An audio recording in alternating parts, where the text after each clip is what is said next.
Hello and welcome back to the final part of my PG Zeta review. In this part, I'll be taking a look at the transformation and giving my overall final thoughts. So the first thing you're going to want to do is to close up the V-fin on the head and pull out the tabs on the shoulders. And what this is going to allow is the entire front chest to flip up. Now you can slide the entire head down into the chest cavity while raising the chest up. Then you'll want to crunch in these abs. They're not always going to want to stay crunched in. You can unlatch this latch here at the waist, and what this allows is for the legs to swing out independently. And once you do, you can slot this tab into that hole over there, and you should get a sturdy connection for the legs. Like so. You may not like it, but this is what peak performance looks like. Getting back to the transformation, you're going to want to fold in the front skirts and pull out the tabs on the side of the back skirts. And this should allow you to bend the arm and shoulder inwards, and it should sit nicely in this makeshift channel. For the shield, you'll want to slide the mechanism all the way down and then maneuver around these arms so that this arm looks just like this arm. First, you're going to want to unlatch the top arm and then the separate arm down here. And then slide it down so, and bend it around like this. And finally, for this attachment piece, you're going to want to rotate it 180 degrees. You'll also want to pull out these little tabs on the sides of the shield to expose two polycaps. And now you should be able to connect the shield onto the Waverider mode by plugging the attachment point onto the forearms, though it might take a bit of fiddling. So this is the overall final effect you're going to get. These lock in nicely. And the nose cone up there also slots in nicely into the shield. And now for the legs, these tabs you pulled out from the side skirt are going to plug in very nicely to the inside of the upper calves. Like so. Now for the wing, you're going to want to completely extend this attachment mechanism. Push out the backpack so you can fully extend the wing. Lock into place, and then take out the wing tip. Like so. You're also going to want to tab in this tab and pull out two new tabs here and down here. So for the arm here, you're going to want to lower the side skirt by pulling down on the leg and then getting the arm here in this kind of connection, mainly this shape. And once you do that, you're going to be able to lift it inwards, slide this part down like so, kind of getting it to do this. And once you do that, it should be about in shape. Your final results should look something like this.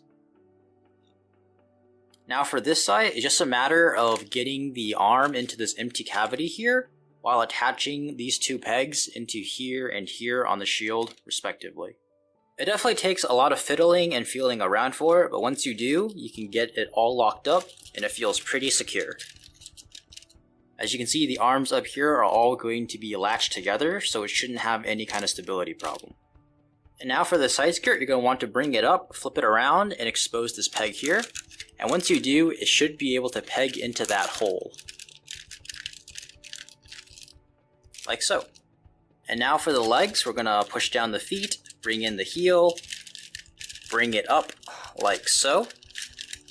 Bend in the thigh and then the knee. Make sure everything's flush, and voila! And you'll also want to fully extend the tail stabilizer and attach it back on. So the Waverider mode is now technically complete, but for display purposes, let's put on the landing gear. On the underside of the Zeta are going to be 3 panels here, here, and here. You're just going to take them off and replace them with the appropriate landing gear. You can also attach the beam rifle by shortening it and then pulling out this tab here. It should easily plug into the tail stabilizer and attach onto the Waverider mode. So now here is the completed Waverider mode.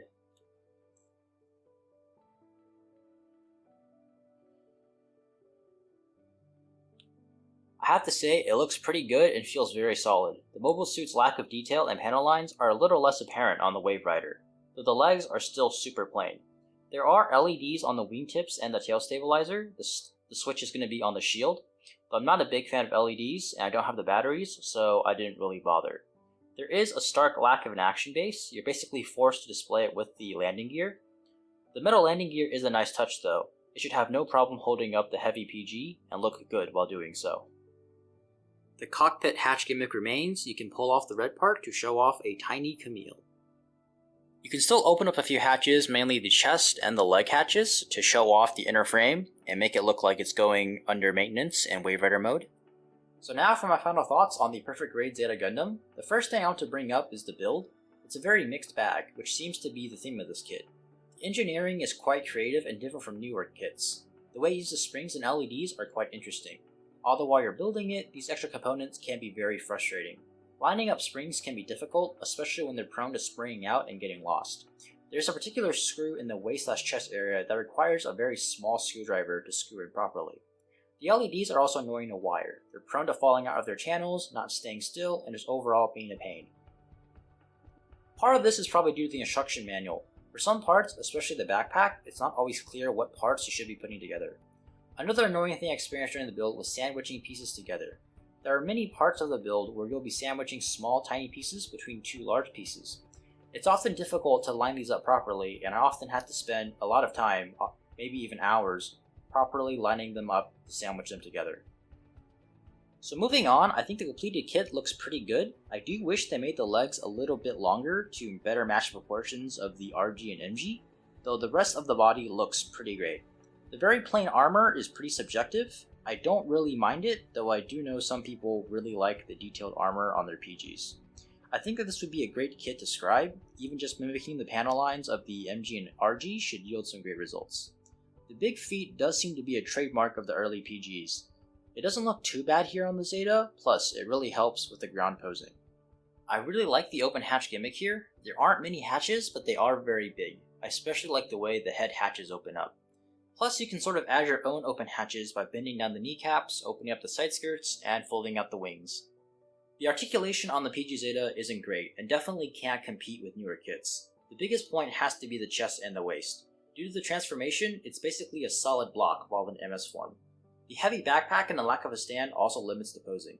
However, despite these limitations, I was still pleasantly surprised by what the PG Zeta could still do. It takes a bit of fiddling, but the legs can look dynamic while still being balanced. The armaments are a bit too heavy for the polycap shoulders, but they can still be held at a reasonable angle. I think the best pose for the PG Zeta is still probably the standing pose or the open hatch pose, but it can do some action poses if you so wish. While the kit is mostly solid, I am concerned about the polycaps. The kit uses a staggering amount of polycaps. I haven't had too much trouble with them outside of the shoulder and the backpack though. The shoulder is easy to work around, but the backpack can be pretty annoying. It uses polycaps as part of its locking mechanism and attachment to the back, but the backpack itself is so heavy that it has a difficult time staying in place. The backpack can get into position and stay there, but it is noticeably flimsier than the rest of the kit. So while the PG Zeta feels like a mixed bag, I still think it's deserving of the PG title. It's not a bad kit by any means, it just has some quirks that you really need to work around. It's probably the most complicated Gunpla kit I've built yet. I am a bit weary of recommending it as anyone's first PG kit though. If you're a seasoned builder that really likes the Zeta, I'd say go for it. If you were a newer builder just looking to get into PGs, I'd still say try the PG Strike first. So thank you for watching my review of the Perfect Grade Zeta Gundam. Please comment, like, and subscribe. I'll see you next time.